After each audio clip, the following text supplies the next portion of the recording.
Does this work? Oh, okay, I got 2 mics. So thank you. I think before we open the floor to maybe any questions from this, now's probably a better time than ever just to go down the line and do a quick introduction, tell us a little bit about who you are and what you're kind of doing in the Bitcoin space. You can just start here, Ali. Ali Cheheresaz with Optimized Infrastructure and Terra Verde Energy. I'm an engineer by training. I've been in the energy business for the better part of 2 decades.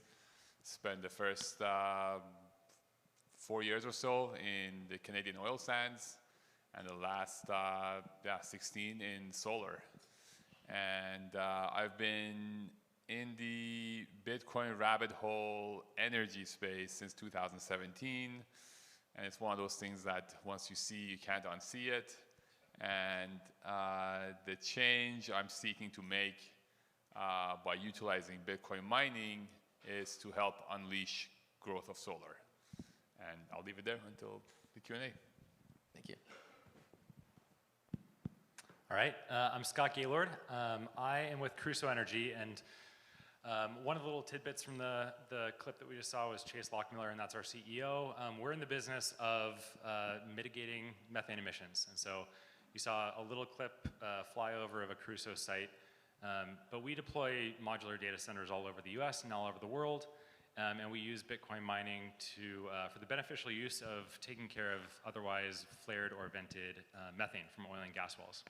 And I think we're also going to get into maybe some of the AI aspirations of Crusoe and other companies and sort of how that relates to Bitcoin. But I personally am focused on Bitcoin because I, like Ali and Troy, are sort of hooked. Before Crusoe, was a software product manager for a number of companies, one of which was Square, or Block now. And I was exposed to Bitcoin early because I was effectively voluntold to work on some of the early Bitcoin mining, or some of the early Bitcoin infrastructure at Square for peer-to-peer transactions. I was very upset about it. I didn't like that I had to work on Bitcoin. And I made a stink. And then in the intervening years, I learned a lot more and have sort of had a total 180 and don't really want to work on anything else now. Yeah, I'm Troy Cross. Glad to be here. Thanks for the invitation. I'm a philosophy professor, like Austin said, and I also teach humanities at this little college in Portland, Oregon. What am I doing in this room? In 2011, I started getting interested in Bitcoin and mining Bitcoin in my basement. And I did some back of the envelope math on what would happen to the energy requirements of the industry. Bitcoin mining industry, it wasn't really an industry at that point, it was other people like me in their basements, but what would happen to the energy use of Bitcoin if the market cap of Bitcoin were to match the market cap of gold, which seemed insane at the time. Bitcoin was like $5 a pop, but it was like it was the fantasy at the time. And given where we were in the history of Bitcoin, there were 50 Bitcoin rewarded to miners every 10 minutes at that point. It was the first epoch of Bitcoin's history. And given the efficiency of the machines and whatever, I calculated it would be like basically all of the world's energy. And I freaked out and gave my miners away to a local nonprofit and remained interested in Bitcoin and kind of involved in the community because I thought, it solved a lot of problems and connected people in a value transfer way, in much the way that the internet had connected people by transferring information. But the energy piece was a sticking point for me. And about 3 years ago, got back into that issue by doing a kind of deep dive. And I came up with an idea for how to hold Bitcoin in a carbon neutral way, a non-cheesy idea, which I've pitched to these guys many times. But also, yeah, and incidentally, as part of that, became the worst sort of creature, which is a Twitter influencer, my wife calls me, a quote-unquote thought leader. I prefer that term. Yeah, it's someone who philosophizes largely about this kind of issue. And weirdly enough, I found a role for a generalist who's not firmly in the industry but is learning in public. That's the best description. I like that one. That was your description. I heard you say that, and then I wrote it down. So now we've learned a little bit more about the panelists. Before jumping into just some questions we have, does anyone have any pressing thoughts or things you want to talk about from, okay, I see we have the mic. Yeah, let's go and hand that. We got 1, 2 here. I actually have a couple, but I'll just start with one. So I happen to know there's hundreds of micro hydro dams in Northern California. I'm just curious if anyone ever hooked up a Bitcoin miner to that. Good question. So through one of my ventures, we have actually acquired and operate hydro facilities. And it's interesting. From a physics side, there's a lot of benefits and a lot of a clear match between Bitcoin mining and the operation of a hydro facility. It's the financials that determines whether or not it makes sense to do Bitcoin mining at that specific location or not. And that's really the story of Bitcoin mining. Miners, by design, because they are so driven to the economics of what they do, they are the first ones to qualify, disqualify whether the power that's available at a location makes financial sense for them to be there. And the reason they don't choose to be there is because there's a higher value proposition for that electricity through another technology that Bitcoin cannot compete with. So Bitcoin miners don't go there. So at the site that we are operating, we are evaluating what can we do with that hydro facility that is currently losing in the wholesale marketplace because wholesale prices are getting crushed by solar and by renewables. And as a hydro dam or hydro facility without a fixed power contract that's competing in the marketplace, daytime pricing, nighttime pricing, you can't compete with wind and solar. So what are we going to do? The next best thing you can do is put a battery storage there. And that's what we're doing. Use the surplus power, store it, sell it in the evening when power is expensive. Why does that make sense? Because in the US, in this economy, we have access to IRA incentives for tax credit. The arbitrage between daytime power and evening power makes more sense. It pays more than the Bitcoin network does. So in that solution, in that specific location in California, Bitcoin mining is not the answer. And that's okay. And that's not a loss for Bitcoin. Bitcoin has many other places to go. In northwestern states, there are actually a lot of hydro sites that have Bitcoin mining operations attached to them because there is no duck curve problems yet for them to solve for.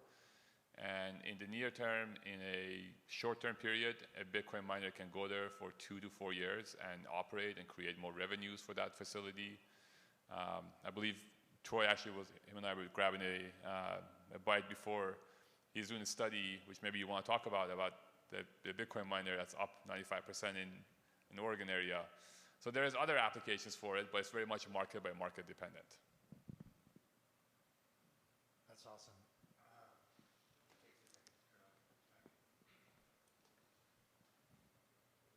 Sorry, I just jumped right in with that thing. No, that's amazing. This That's is what a you're moth here to a for. flame. People asking energy questions, and Yeah. I'm sorry if this is a naive question, but you mentioned a carbon neutral Bitcoin. Why isn't that happening? And like, what would it take for currency to be backed by like decarbonization or something that's doing truly good for sustainability?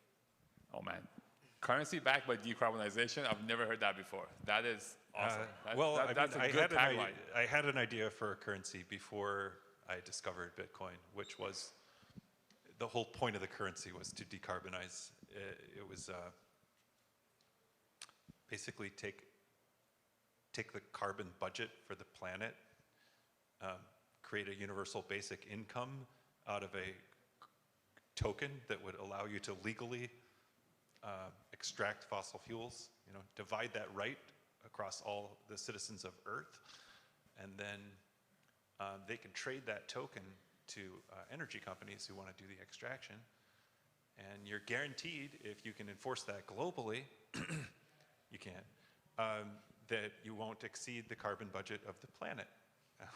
That was my authoritarian younger me plan to solve the problem. Unfortunately, we can't even like keep Putin out of the Ukraine. We're not going to do something like that.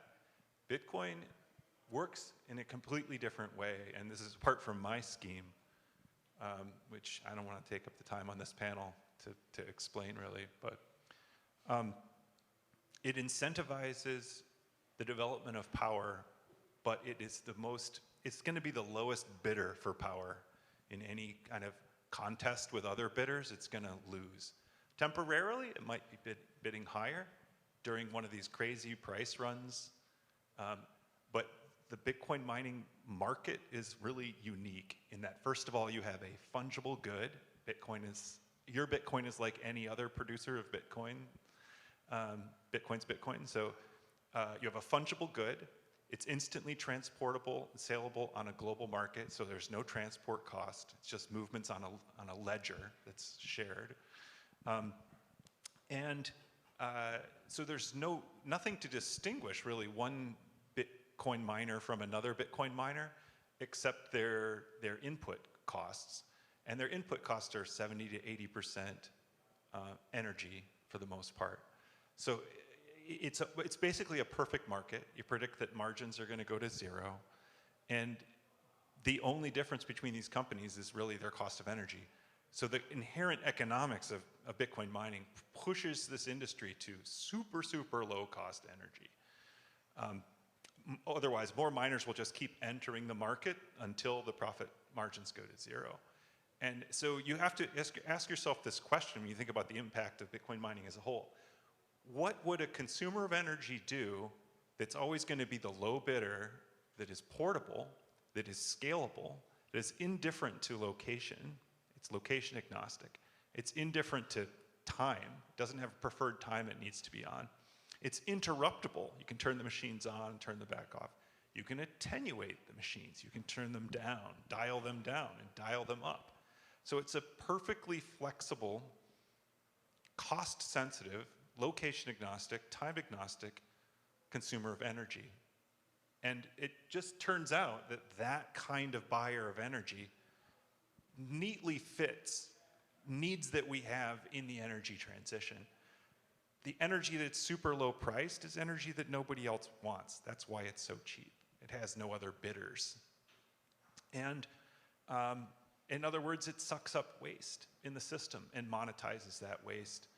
So Bitcoin mining isn't directly a carbon-based system like the one that I hatched up years ago, but it neatly fits this role of being kind of the shadow of what a transition to a low carbon energy system requires. Like, its strengths meet the weaknesses of that system.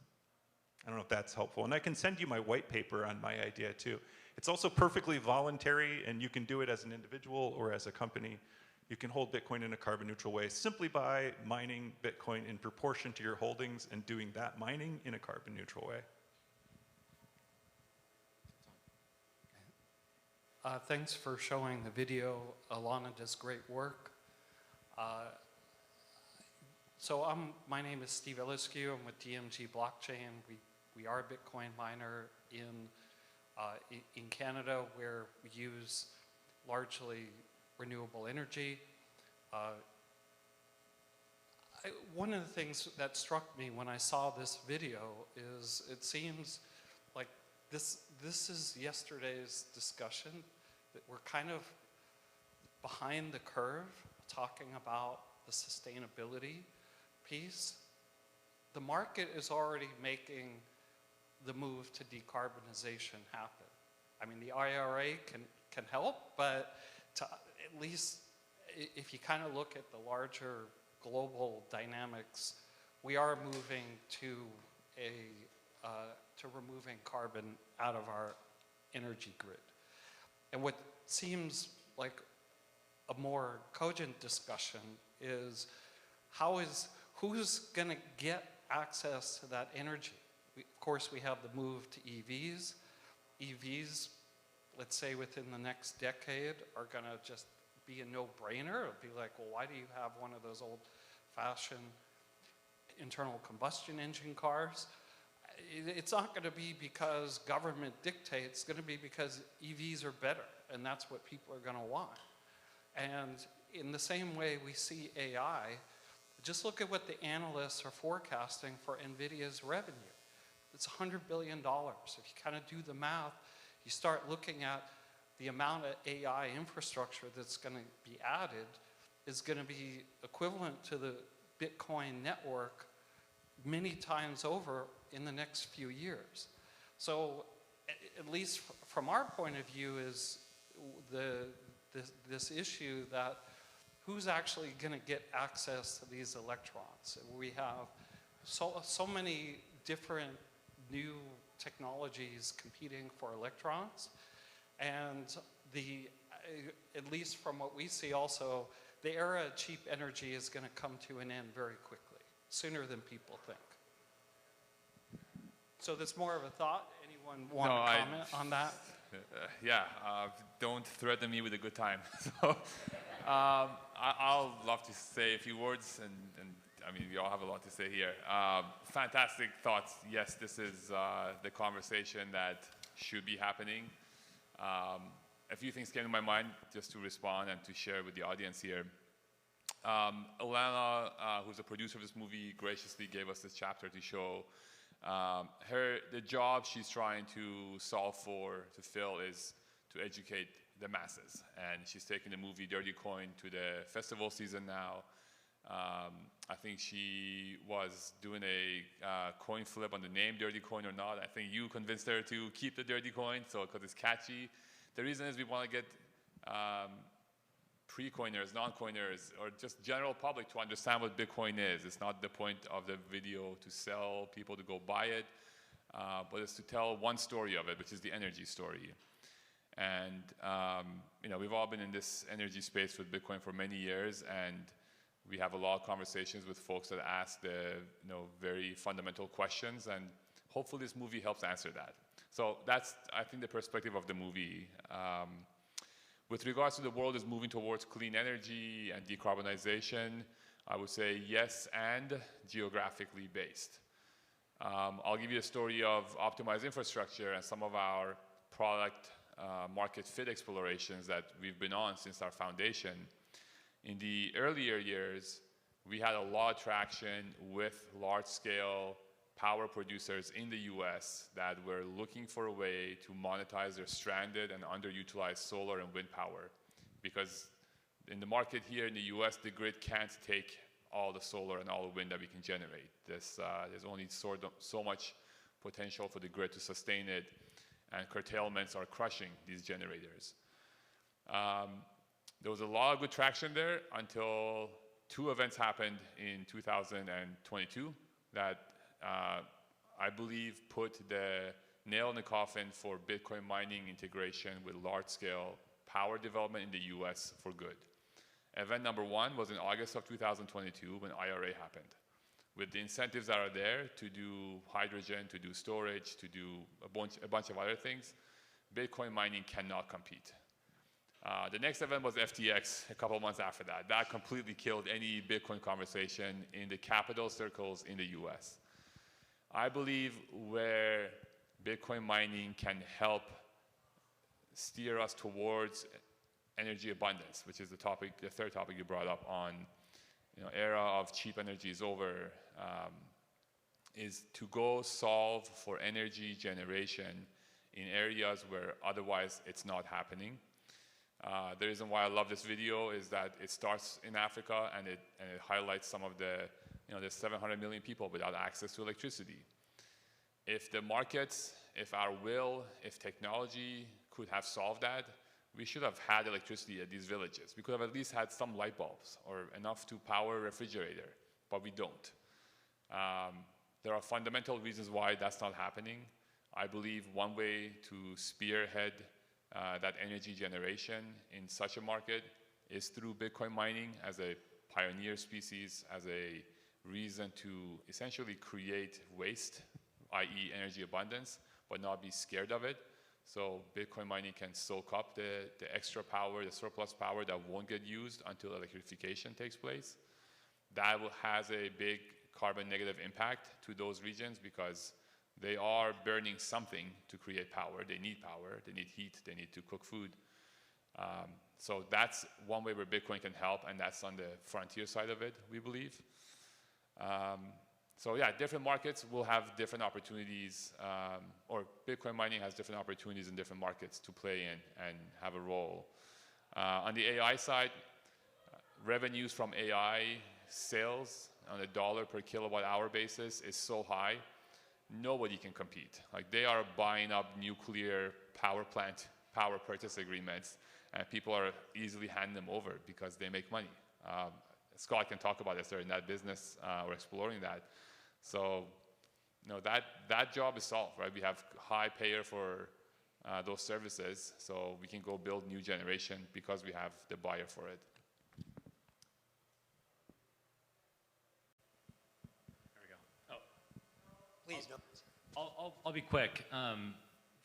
So that was very comprehensive and amazing. The only thing I'd add is that from my perspective at Crusoe, and Crusoe is 5 years into this journey of methane mitigation with Bitcoin, and is now sort of in the early innings of how do we capture this as much of this AI compute infrastructure market as we can. A lot of what we learned deploying modular Bitcoin mining data centers to flare stacks around the world, we were sort of parlaying into how we build AI infrastructure in this new world where the grid is sort of tapped out, and we're not thinking about where can we plug things in. We're thinking about how do we incentivize how do we use Bitcoin to create the right economic circumstances to make sort of AI infrastructure make sense in the world that Ali described. And so there's like this nice sort of arc that I think our business is following, just taking the approach of being the cockroach, as a certain thought leader on Twitter might say, the cockroach of Bitcoin mining, sort of finding the unwanted, the cheapest energy in crevices all over the world, and figuring out how to operate in these harsh environments that are not connected to the grid, that are not near population centers. And how do you parlay all that operational expertise of bringing on new generation in creative ways that are not necessarily, in the interconnection queue with everybody else for the next decade? So I just want to add on, and then Max, I see you back there. You get next question. I have so many questions that I want to add on. Let's start with, we talked a lot about now how Bitcoin mining goes and it finds stranded energy. There might be some people in the crowd wondering, well, what if I wanted something more useful for that stranded energy? Why can't you put something like AI there? Can you talk a little bit about why Bitcoin mining is a unique energy asset to get that stranded energy as opposed to something like Bitcoin mining? Or sorry, artificial intelligence. Anyone can take that. Well, I guess the question you should really begin with is, why isn't the energy already being used? People always start with, oh, you found this wasted energy, we should put it to good use. And then the question always back is like, why isn't it being put to that use? People talk about hydrogen a lot, but when you talk to people actually doing these hydrogen projects, the economics are dicey. It works in some places, it doesn't work in other places. Bitcoin mining can be just a container full of machines. It can be a very small container. It can be a very small number of machines. Just with Starlink, it has minimal requirements. A lot of these alternative uses require something more than that. Scott can tell you more about why not AI, because they do both. You all do both. So why don't you tell us what the requirements are for AI and when those requirements are not met? Yeah. So are there any other product managers in the room? Okay. Bitcoin mining is the greatest customer ever, or the Bitcoin network is the greatest customer ever. It is the most understanding, forgiving, amazing customer who I've ever built anything for. And the difference between deploying a Bitcoin mining data center in rural North Dakota at an oil well and deploying AI data center infrastructure is that as much as some AI workloads are interruptible or preemptible, there's just this there's this massive, maybe unbridgeable gap in expectations from the ultimate consumer of an AI workload and the Bitcoin network. And we've, I guess just to talk about the methane flare mitigation, and add on to what Troy mentioned about, why isn't this energy already being put to higher, better use? We're talking about, we're talking about locations that take hours to get to from the nearest population center with more than 1,000 people, and these are, this is truly stranded energy in the sense that there's no, the market has explored all the options to try to get these electrons to market, or to get these atoms to market. And the reason that companies like ours exist is because Bitcoin mining is this amazing tool that allows us to actually bring sort of beneficial use to the energy production. And it's just this it's this beautiful business where you can have all these positive externalities as far as the environment's concerned, but the economics work out. And the reason why the economics work out is nobody wants the natural gas leaking out of the ground at an oil well. The oil well is financed on its oil production, and the natural gas is a nuisance. And the best solution the market's come up with in decades of innovation is, let's burn it better. I forgot who in the clip mentioned it, but a flare stack is roughly 91% efficient. And there are trillions of cubic feet of gas coming out of oil and gas wells around the world. Trillions. And Crusoe is the largest sort of off-grid methane miner in the world. And in 2023, we captured a little over 5 billion cubic feet. And so we're just there's so far to go just to make beneficial use of that one bit of stranded energy. Just a quick perspective there. So Cambridge has a fantastic website that gives a lot of insights into Bitcoin mining's energy use. From what I saw recently, I think just flared methane can power the Bitcoin network 4 times over. Just that, to give some context. We all hear how much energy Bitcoin uses, but just flared methane 4 times. Just out of curiosity, how many people in the room think burning methane is a good thing? So if there's one thing I can... Well, how many think it's a bad thing? Okay, good. No judgment, but here's perspective, my journey. I'm the solar guy, that's how people know me. I knew nothing about methane, didn't really care for it, laser focused on solar, discovered Bitcoin, got into Bitcoin. Because of that, I've started to expand my horizon and learning how the energy system works and other places where energy exists. And because of the network of Bitcoin miners, I got into this whole methane conversation. And I highly encourage everybody to study methane. It's finally taken the attention of our global leaders, and there's now a lot of attention to detect methane, identify leaks. There's a company called Methane Sat. They're launching a satellite to go find out where methane leaks are happening around the planet. For context perspective, methane contributes to near-term warming of the planet at the rate 84 times more than carbon dioxide. So if one molecule of methane goes to the atmosphere, it's 84 times worse than CO2.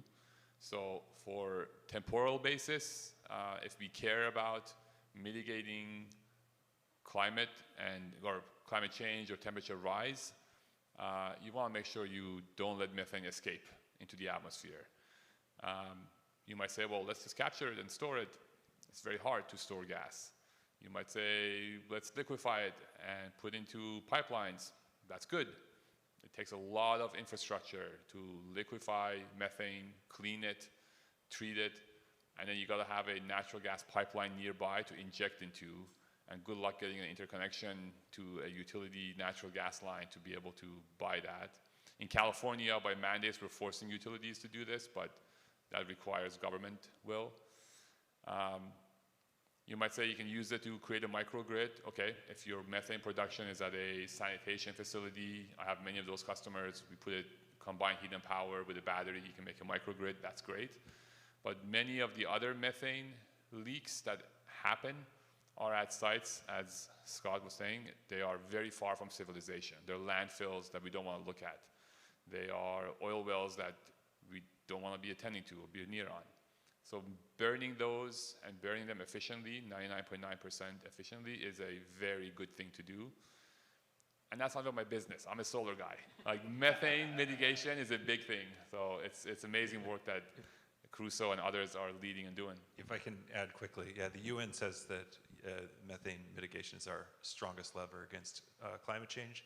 It's up to 1/3 of all warming, and it's increasing, and we keep underestimating methane leakage. Ideally, we would not burn methane. We would somehow not burn it, but it's just very difficult. It's very difficult to figure out what else to do with it, particularly given how much of it there is and how widespread it is. If we invented a flare stack that were 99% efficient under all wind conditions, wind is very relevant to the efficiency of these flare stacks, we would greet that with enthusiasm, I think. We have inefficient flare stacks, we want to make them more efficient and wind resistant. What's interesting about Crusoe's business model is basically they have a flare stack that is in a turbine or an internal combustion engine or some way to combust the methane that's more efficient. That's just an inefficient flare stack. And then they make it cheap and actually negatively priced. It's like a negatively priced flare stack in a way, or a flare stack that monetizes, right?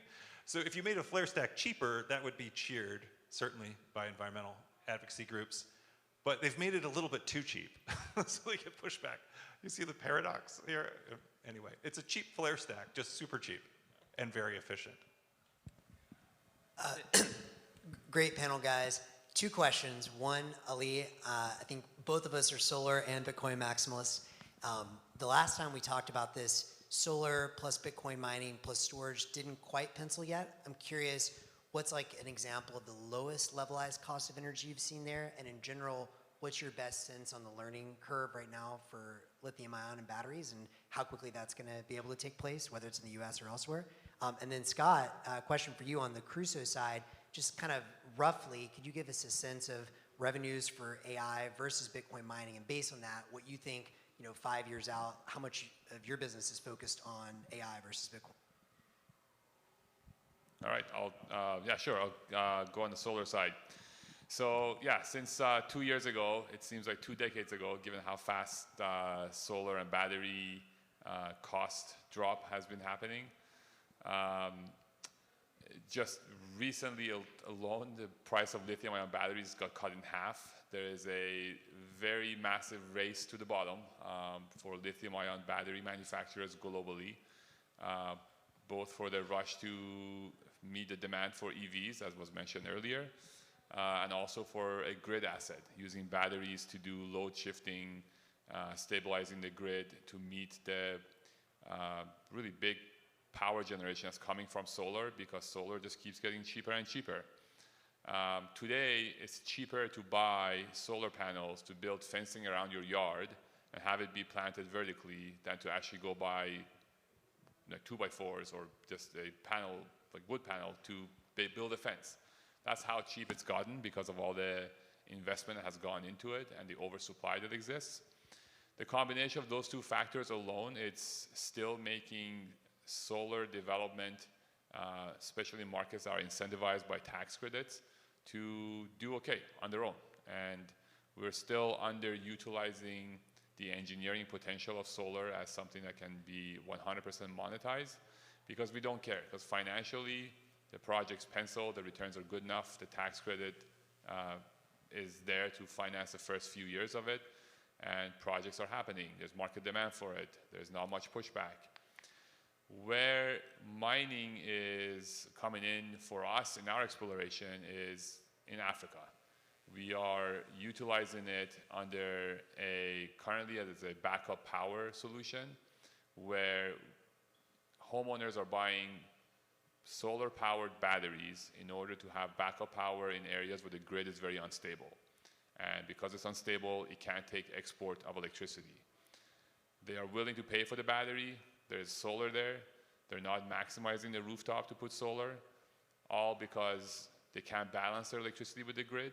So there is either underutilization of the rooftop for solar, or there's stranded electricity for solar where the battery is full, the power can't go anywhere, so they just curtail it. So what we are evaluating there is utilizing a Bitcoin miner. This is a much smaller scale than what you might see in a actually packaged device. But with the advent in the last year or so, where we can now basically break up Bitcoin miners into smaller chunks, there's home mining that has become a new thing. We now can get devices pulled together that draw 500 watts of electricity. We can run those at a very high uptime with stranded solar, where the economic equation to the homeowner is that they get the biggest solar on the rooftop at a discounted lease, because Bitcoin mining is essentially providing that revenue for all the power that would have otherwise been wasted. That's the starting model right now we're evaluating.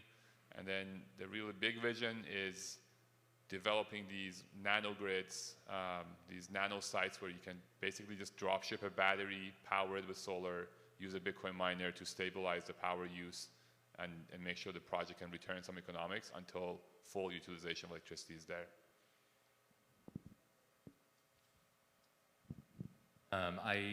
We should talk later because I just saw my dad plug a miner into his Tesla Powerwall. In California? In California, as an experiment. I didn't sell it to him as like a money-making venture. Yeah. Okay, so my question for me was about sort of revenue share, Bitcoin versus AI. The short answer is right now it's mostly Bitcoin, and in a year or two it'll be mostly AI. But the more complete answer, I think, is that Bitcoin mining will forever provide free cash flows for Crusoe for reinvestment across the business, and it does it in this way with these very beneficial kind of climate externalities. One area that my team works on that I find fascinating and that I think is going to play a big role in this sort of corporate semi-transition that we're navigating is that Bitcoin mining, I think, has a role indefinitely in how we build AI data centers. And that's because it goes back to this, like, folks with energy backgrounds probably have a better term for this, but it's like the energy equivalent of like coincidence of wants. It's like you have an electron is available, and like if you can't put it somewhere, tough. And that's why like batteries exist and things like that. But if we have generation to the scale to support a massive AI data center, and not all of those GPUs are running at 100% IT load 100% of the time, we're going to have waste. And how do you deal with that? And if you have a monetizable load that you can sort of you can globally optimize your power equation, I think you can do really interesting things in terms of driving down the economics for the whole facility. But in terms of revenue, it's diminishing. I mean, it's like, it is, as Troy alluded to, it's like, it's just trending to zero always. It's like a dogfight. And I actually, for folks who are familiar with Bitcoin, we just went through a halving 3 days ago, 3.5 days ago. That's a big event for not a lot of people, but for miners, it's a huge event. And so far, it's been relatively mild in terms of like marginal profitability of miners, but a lot of people at the office had like the Leo DiCaprio like martini and then Leo DiCaprio like in the tundra meme queued up with my face on it that they're waiting to send out. So I think it's going to play a role as this sort of scavenger and sponge indefinitely as part of our AI strategy. But in revenue terms, as Ali alluded to, like the marginal profitability just doesn't weigh. It doesn't measure up. Can I just give some context on the revenue topic of AI versus Bitcoin? So the AI craze that we are living in, which is a bit of a craze, yes, it's going to be here. It's a great service. It will continue. Maybe it's a bit of a hype right now, but put that aside. Compared to Bitcoin mining. So Bitcoin mining has been around since 2009 when Satoshi started with the first block, just I guess on his laptop. And so it's been getting bigger and bigger, and it's been getting more difficult, and the payouts keep going down, and that's all by design. That's the feature of the network. So as you've heard, there is a requirement for the cost of electricity to go down to zero. Like this thing needs the cheapest power available. Troy mentioned to me just earlier that there was a paper released that based on publicly available data, the cost that Bitcoin miners can afford to pay for mining or have paid is somewhere sub 4 cents per kilowatt hour, right? So 4 pennies per kilowatt hour. I have seen recent data on a power purchase agreement for an AI power contract where the AI operator paid $1.20 per kilowatt hour for that electricity. So $1.20 per unit of electricity versus 4 cents. Like that's the world we're living in, and it's not that Bitcoin mining is trying to compete with AI. I loved how you asked the question of people that work in product, because you got to figure out who's your customer, what job are you solving. The job that Bitcoin mining is solving has nothing to do with AI. Yes, we touch the grid, we touch power, we need it, but the quality of that power that Bitcoin mining needs is completely different than AI. And as a result, maybe this is just too poetic, maybe this is just how I see the world, the fact that it gets attracted to decarbonization, energy transition, because that journey actually needs somebody like a Bitcoin miner to come enable it to assist with this transition. Or maybe it's just the Kool-Aid I've drank and I just keep talking about. No, that's great. So I see there's another question. You can go ahead. I'll ask after. I want to make sure the audience gets their questions in. I can probably get you to answer my question somehow at some point. So go ahead, yeah. Hi, I'm Angelo. I work for Celo. We are a layer 1 blockchain transitioning to become a layer 2 of Ethereum. Maybe just a little intro, like we're also very conscious about our environmental impact. Our mainnet was launched in Earth Day 2020, so this week is also our birthday. And the way that we kind of like try to be, conscious about our impact in the environment is like for every transaction that happens on the chain, we set aside a portion of that for a carbon offset fund. So we've been buying carbon offsets on chain and off chain. And I think I love the opportunity or like the idea of like how the industry's activity in general can help support, the energy transition. So I wonder what your thoughts are, or have you worked with other projects in the industry that is like outside Bitcoin that are not necessarily like proof of work, like proof of stake. And I think like it's amazing how this can, help give the industry a better name, so to speak, as well as like really help in the, environmental transition. I'll say briefly, when I started looking into carbon neutral Bitcoin, the schemes that I was attracted to, first of all, were buying carbon credits in proportion to one's holdings of Bitcoin to offset the emissions that were due to miners chasing the block reward, which was more profitable because you hold Bitcoin. I switched out of that mindset to trying to decarbonize mining itself rather than buying offsets, not only because I found that the offset market was very problematic, scammy, I would say. It's pretty scammy. Gives crypto a run for its money on the scamminess index. But also, Bitcoin mining, because it's a zero-sum game, every time you add to the hash rate of Bitcoin by doing some more mining, you drive up the difficulty of mining Bitcoin, because basically you're globally sharing the same reward. So if you mine some Bitcoin in a super carbon neutral or negative way, you make life hard for every other miner, including the carbon intensive ones. So I came to see, I went down the kind of carbon credit route. I came to think that like direct action within Bitcoin mining itself was a better way for a Bitcoiner anyway. I would just offer that, maybe you could consider actually making an investment in the sort of pro-social, pro-environmental, sustainable kind of mining yourselves, rather than buying carbon credits with that little portion that you set aside. You would do more to clean up Bitcoin in that way. And shameless plug, but if you're intellectually curious, you should go read Troy's paper. I think it's called Greening Bitcoin something something incentive offsets. It's incentive offsets. It's resistance.money/green if you want to read it. There you go. But it's brilliant. I actually, like, Troy and I looked at each other earlier because I sort of naively tried to like incubate this within Crusoe, and it wasn't the right time or place necessarily, but I think it's a very cool concept, and it's one of these like, it's like so representative of Bitcoin in my mind because it's like more, it's like this emergent thing more so than like a centrally coordinated rec market. It's just so, it's like this really cool emergent free market approach to providing the right incentives. So go check that out. So one question I just want to plug in here quick. We've talked a lot about how the market, entrepreneurs, businesses are moving within the mining industry and where they're going and the kind of energy they're finding. There's also a whole other part to this industry, which is the regulators.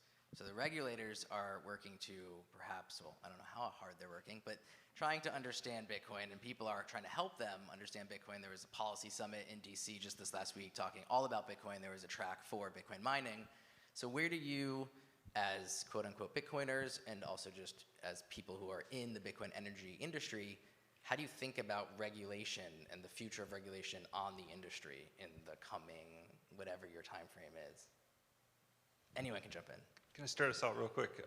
Yeah, first of all, that Mora et al. Paper that Austin displayed earlier, that paper was cited in a letter to Congress by 70 different environmental organizations, none of whom even did so much as just check that page for the matters arising. And that led to hearings, and that led to a kind of polarization within parts of DC and within the Biden administration.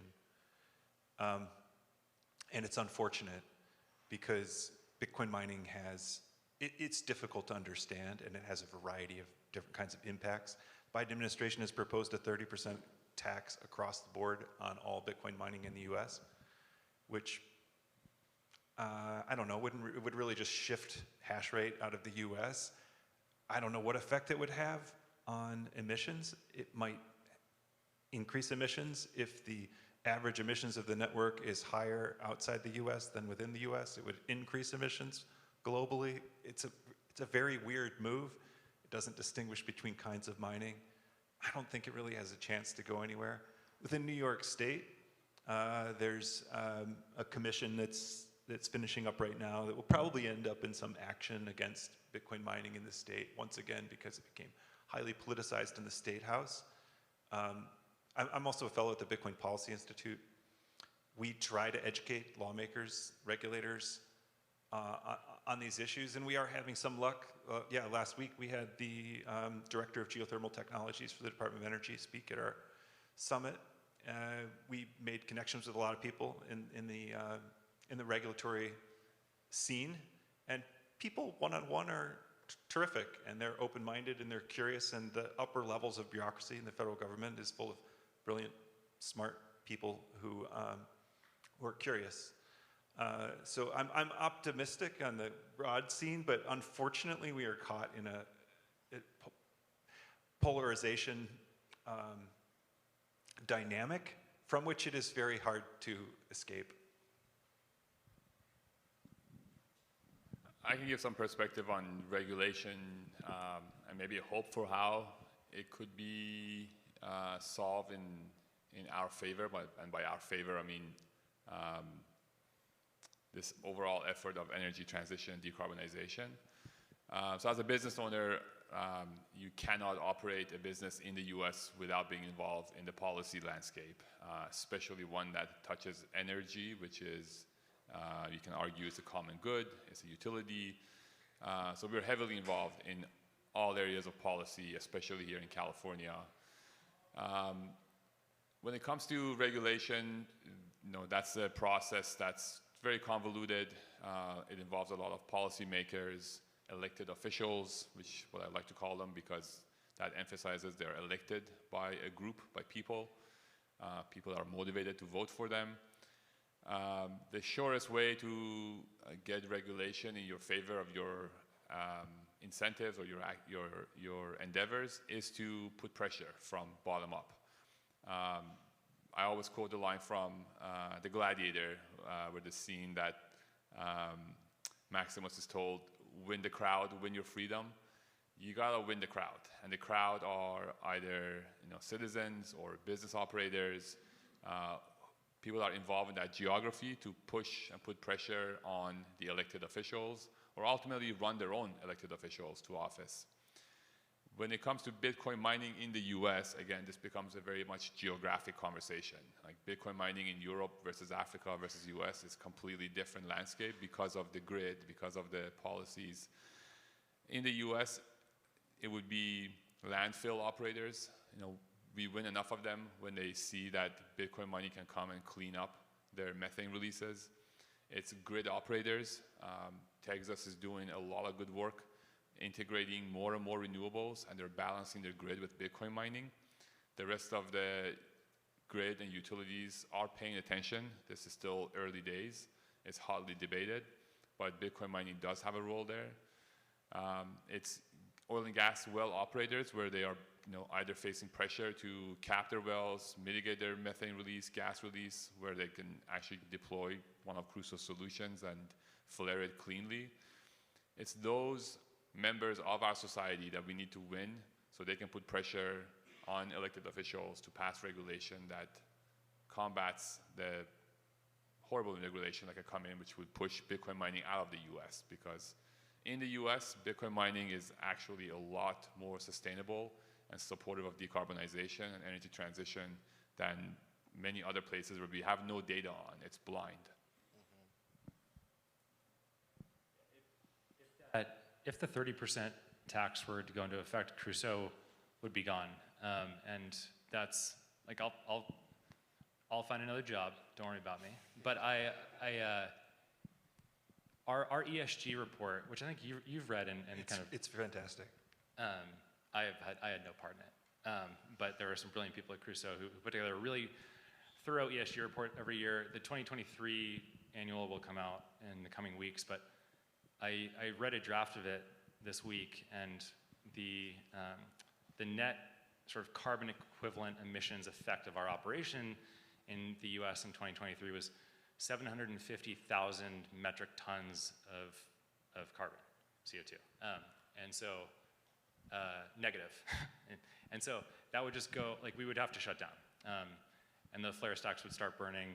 And to go back to the prior conversation, like, there's no alternative, there's no great alternative, right?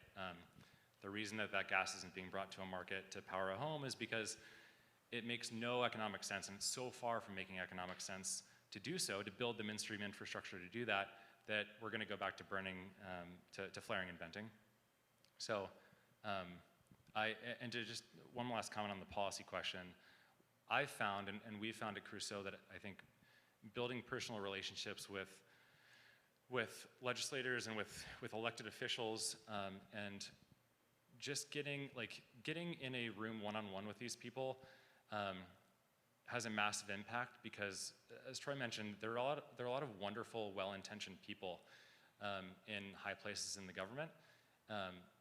It's just that they have so much flying across their screen and their docket every day that it's like they have to come up with an opinion really quickly. And if the predominant opinion is derived from things like the Moore et al. Paper, which has been debunked in many ways, many times, they latch onto that and have to make decisions based on it. But if you can talk to them and explain how Bitcoin mining is actually affecting their constituency, we've found that they're actually very open to hearing more. They're interested. They want to learn more. They invite us back.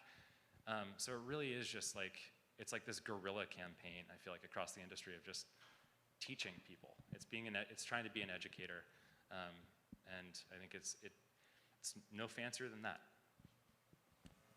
Yeah, and you can do that with your friends and your loved ones and your parents or children too. It's a great Thanksgiving dinner conversation. Exactly. Can I say one more thing on the regulatory front? We haven't even mentioned tonight, like, the heat electrification side of Bitcoin mining. All the energy that enters a miner in the form of electricity has to go somewhere. Energy's conserved. So some of it goes into moving things, like the fans, I guess. But almost all of it is heat. It's low-grade heat, That's not a very useful form of energy, but we can do things with it. There's district heating happening in Finland right now with that heat. We're heating greenhouses across Europe with that heat. We're heating a spa in New York with that heat, hot tubs across America in people's backyards with that heat, and making whiskey with that heat, and doing various other interesting things. I mean, interestingly, all of that would be swept up in this 30%. But the heat reuse it keeps evolving. It has industrial uses too. It's being used in paper mills. It's being used to dry wood for lumber. The most interesting application of the heat, from my perspective, is a company that's working on distilling water with the waste heat by putting water under vacuum so that its boiling point drops below 100 C, and then distilling water, which is an obviously incredibly useful thing to do for humanity. It's mostly looking at it for industrial cleaning, where you can reuse water in an industrial cleaning loop. But when I talk to regulators about this example, it's just something that you can't foresee. I mean, Bitcoin is a technology. Ultimately, it is this technology that's hard to predict, like the internet itself. But on the energy consumption transformation side, it's also hard to predict. It's hard to predict that that Bitcoin would be mitigating methane on landfills or in oil fields. I didn't call that in 2011. When I gave my miners away, I certainly didn't see that somebody could be distilling water with Bitcoin mining heat, or heating hot tubs, whatever. And in many of these cases, displacing fossil fuel use for the same function, right? And the really open question for regulation is, what technological possibilities, good and bad, are you foreclosing by making up your mind about an entire field of tool and regulating it as a whole, right? Imagine if we had tried to do that with other things like the automobile, and we were sitting here thinking, well, what could the automobile do? Lots of bad things, I assure you. We could make tanks and fight wars. You might think we should have banned the automobile. I don't know. But it's not how we've approached any other technology. Imagine approaching the internet like that. Well, people could say things we don't want them to say and share, I mean, yes, they could, and they will. And things will happen with Bitcoin too that are bad and not foreseeable, and the same on the energy front. But it's a weird and kind of fearful way to approach a revolutionary technology. I will add one more, just as a offshoot. This topic is about energy, Bitcoin mining, the hardware stuff, the power stuff. There is the other side of Bitcoin, that is the monetary side, which we'll put aside.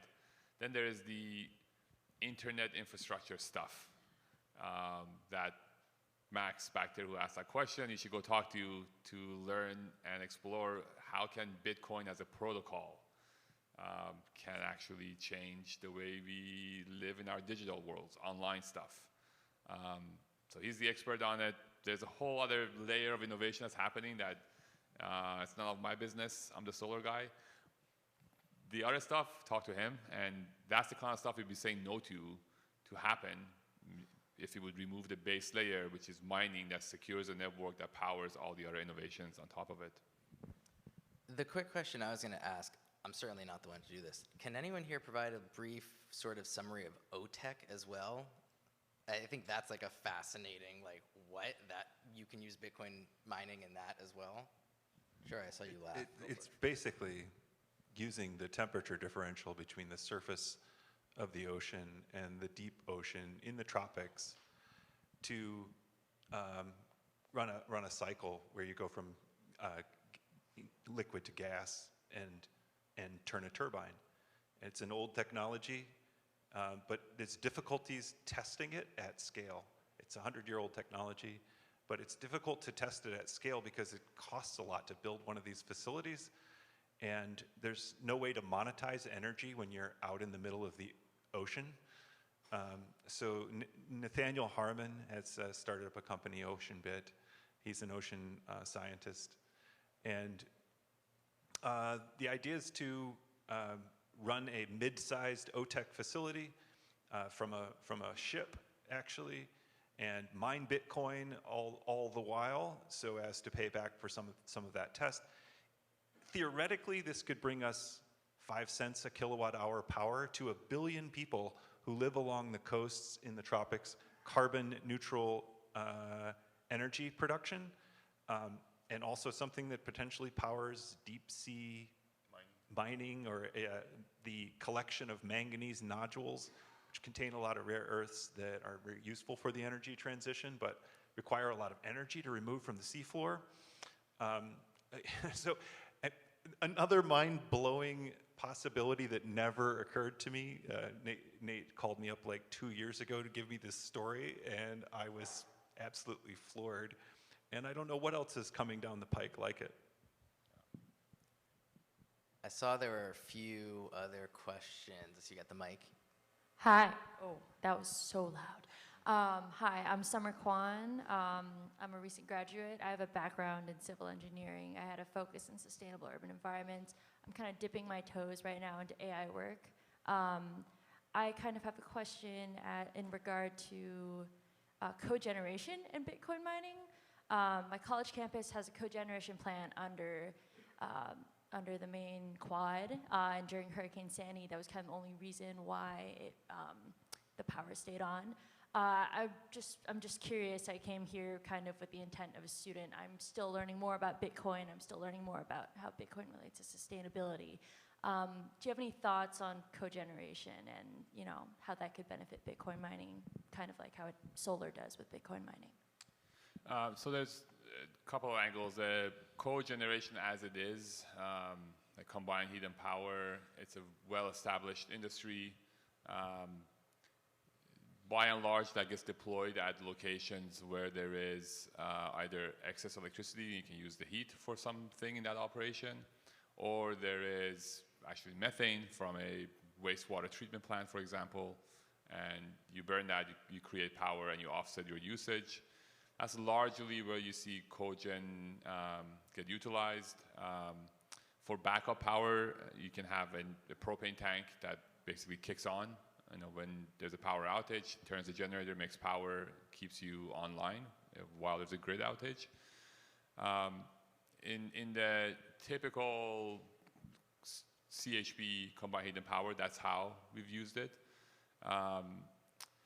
Integration of Bitcoin mining there's one interesting angle there, which is often enough some facilities run a cogen continuously. This is something I've seen in, again, wastewater plants where they have methane, they want to burn it, create power, but they do have a load variability where you would need to curtail your own CHP generation. But CHPs these are machines that are burning methane, they're gunky, like it's dirty stuff. You don't want to actually modulate them much. You need to keep them running at 70–80% all the time.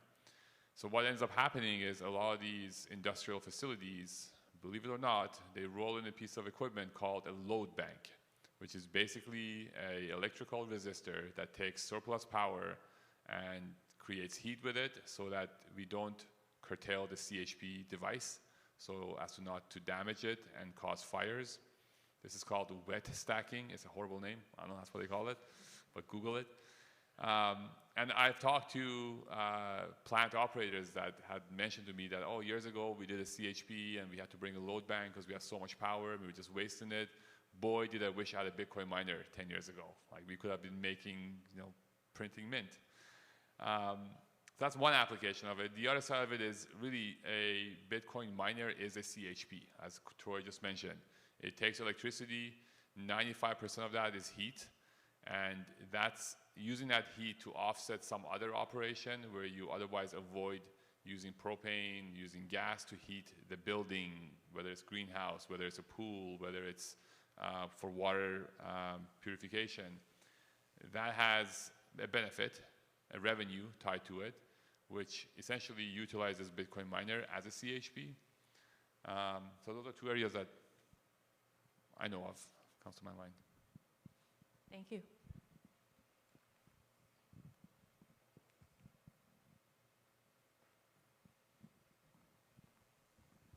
By the way, this is an amazing panel, guys. Thanks, Austin, for doing this. This is awesome. So I'm really fascinated with this idea of AI becoming a competitor to Bitcoin mining. And I'm wondering, like, in the next 5 years, how do you guys see that playing out? I don't think you can decentralize AI the way you can decentralize Bitcoin, right? But, like, how does that kind of map out, you know, in a broad sense over the next few years? I'd say something real quick while the experts wind up. From where I stand, which is from outside, I think a lot of Bitcoin miners, what happened was we got a ban in China, as you saw in the stranded thing. That made mining profitable everywhere else because hash rate dropped. You're splitting the same reward, and now half the mining is gone. And in a really ironic twist, miners moved to the US from China, and they moved to the very manufacturing centers of the US that had been abandoned for China in the previous, 2 decades. Why? Because there was electrical infrastructure there that was built for when we actually had manufacturing in the US. And so there were transformers there, there were substations, there was copper, there was expertise. And so miners flocked to the US, and they especially flocked to the Rust Belt area, upstate New York, Pennsylvania, Ohio, Texas. And their power deals weren't actually that great. They didn't have the cheapest power, but they didn't need it. Okay, what happens next is the Bitcoin mining, well, we had COVID and we had supply chain disruptions, and so it stayed profitable for quite a while.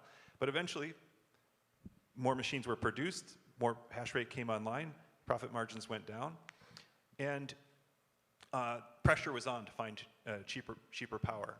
But some of those facilities are still held by Bitcoin miners. And all of that will be taken by AI very quickly. If you have firm power and you have you have one buyer who's willing to pay no more than 4 cents and another buyer who's willing to pay many, many multiples of that, they're just going to take it. So I see mining as being just driven off, expensive power everywhere, and I see AI just supplanting all the stuff that miners, when they moved from China to the US and found easy access to power, that's gone. We've already seen it happening with nuclear in Pennsylvania, with AWS moving in and displacing a Bitcoin miner at a nuclear plant there, which had 2 cents a kilowatt hour power. Like, you're not going to find 2 cents a kilowatt hour power on a nuclear facility, particularly with maybe a couple of milliseconds latency to New York City and East Coast. That's just gone. We're going to watch Bitcoin mining move to, I think, it's dung beetle roll. It's, I call AI the locusts of power. They like descend and, just eat, they decimate the crop. And I think of Bitcoin miners as the dung beetles eating the waste. And so we're going to see those two roles like so neatly separate. And what's wild is talking to regulators, they understand the utility of AI, but not of Bitcoin mining. They think of them on a par when it comes to how they affect the energy system or the environment. Oh, they both use lots of energy. They're both big data centers. And nothing could be farther from the truth. They are completely different profiles and completely different impacts on the energy system. One demands more power infrastructure because it pushes up the peaks of demand. The other pushes up the floor of demand, but does not push up the peak of demand. And those are very different for the infrastructure.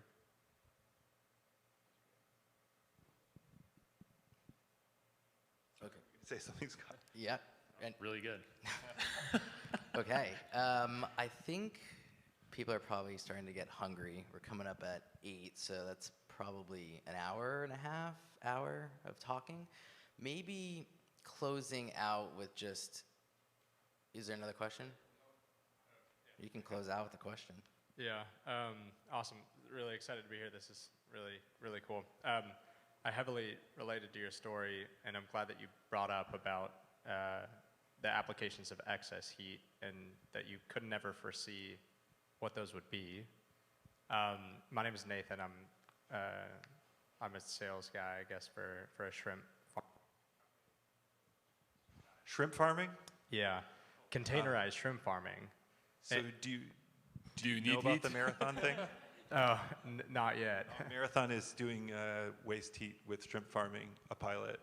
Interesting. And I guess we didn't otherwise know that that could be an application, but we heard about whiskey and distilled water and all those things. It's fascinating.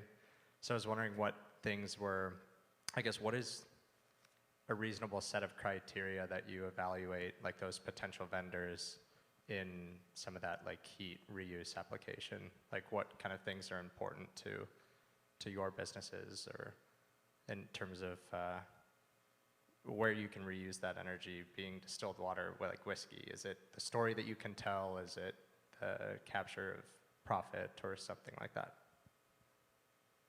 Yeah, that's a great question. Like, what?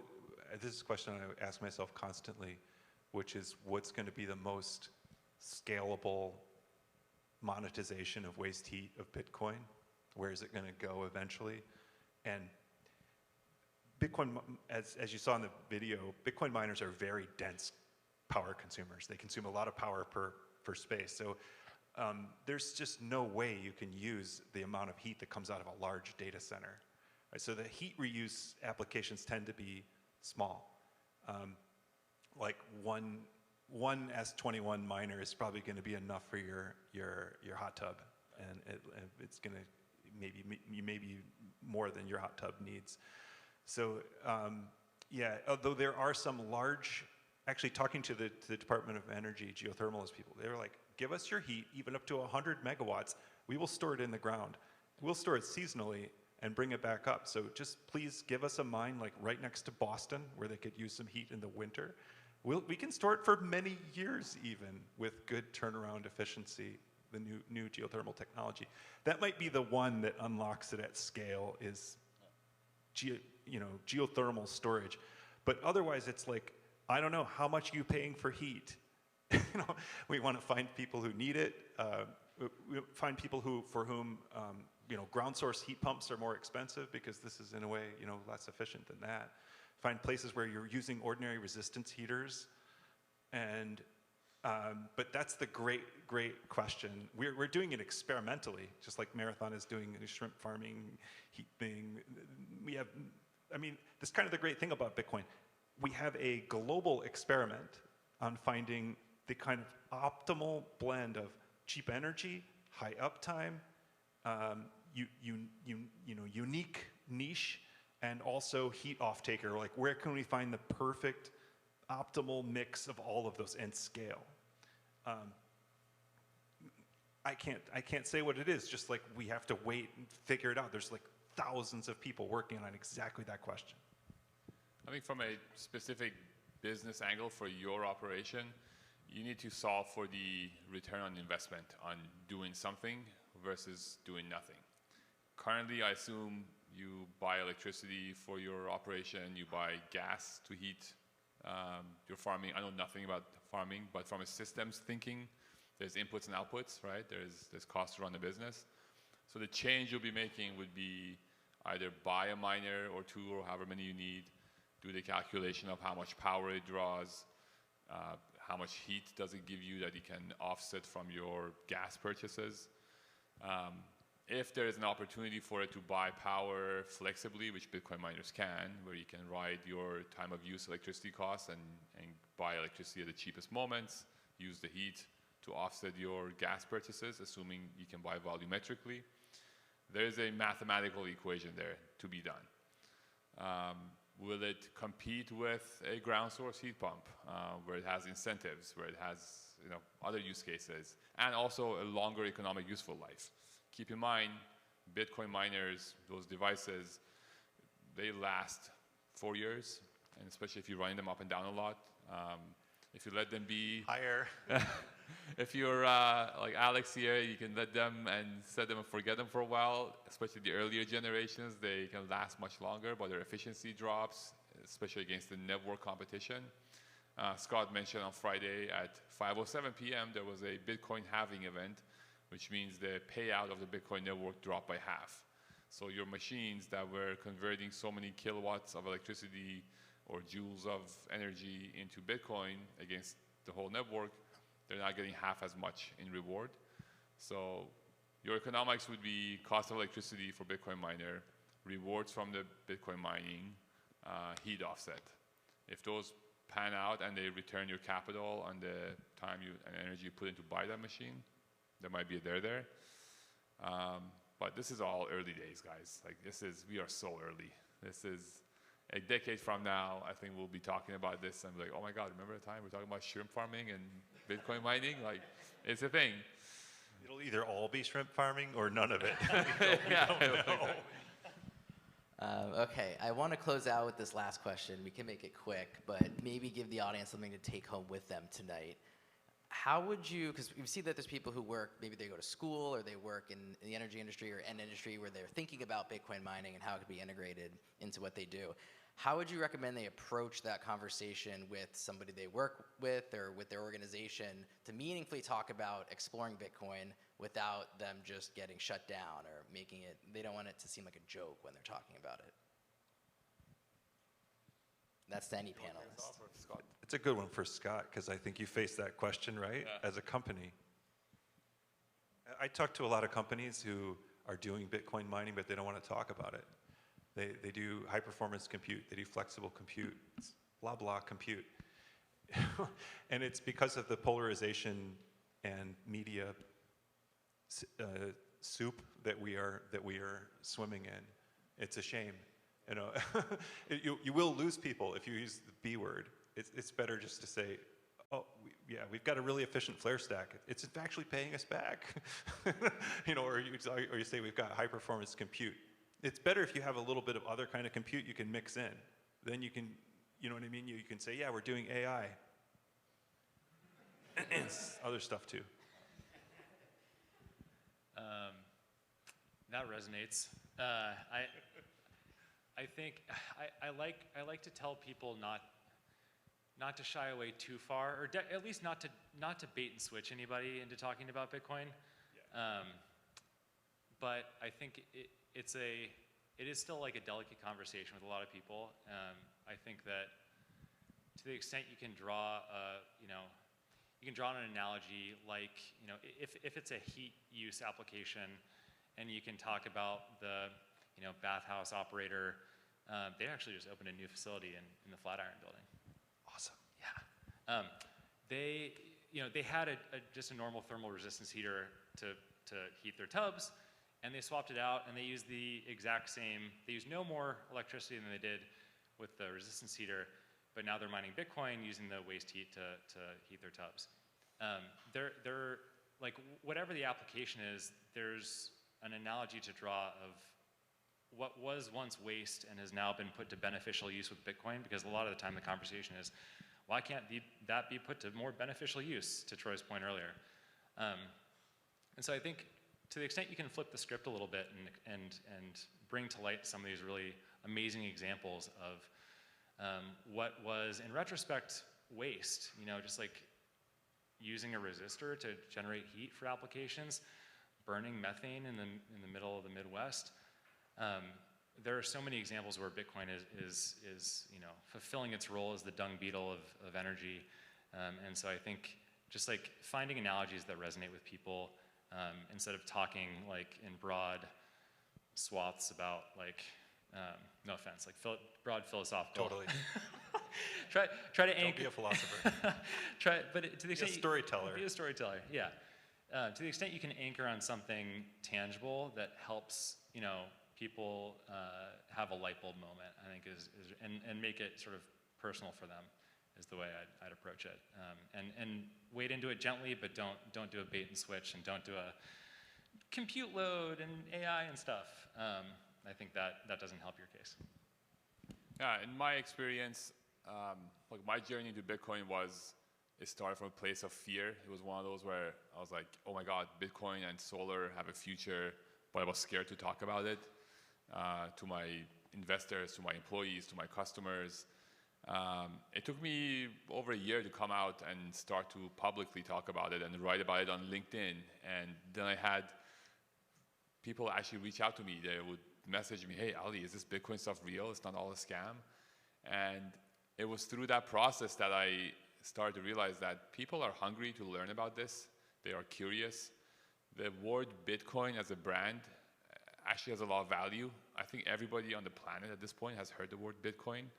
There's been many other cryptos have come and gone. There are many other good ones out there. People are using them for their own network. It has value for them. I wish them all the best. But Bitcoin is here to stay. And because people have heard it and they know it, especially given the recent evolution that we've had with BlackRock promoting it as a thing to invest people's monies into. Pension funds are going into it. It's starting to get more of a, I would say, broader, maybe a bit more positive media attention. The energy, fear, uncertainty, doubt, the FUD is still there.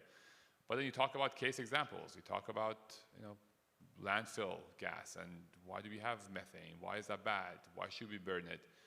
Just going down these conversations with folks has a lot of value, and it makes it very specific.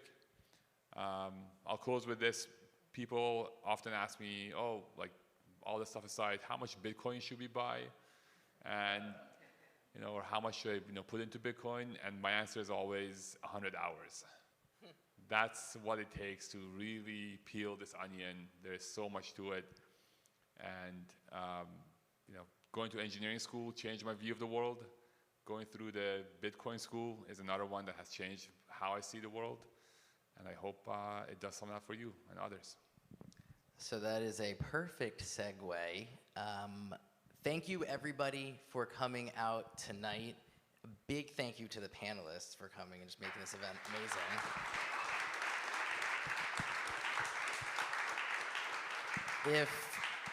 If you want to start putting in your 100 hours, or you still have a few to go, I host, aim for monthly meetup. It's sometimes here, sometimes in other places, about Bitcoin, all different things about Bitcoin. Today was obviously Bitcoin and energy. In the future, it's different things. We have different formats.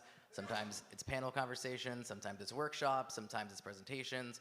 So you can find it on meetup.com. You can also go on Twitter and search Bay Area Bitcoin Series. That's what it's called. If you have ideas for events, please let me know. I'm happy to work with you and make something awesome happen.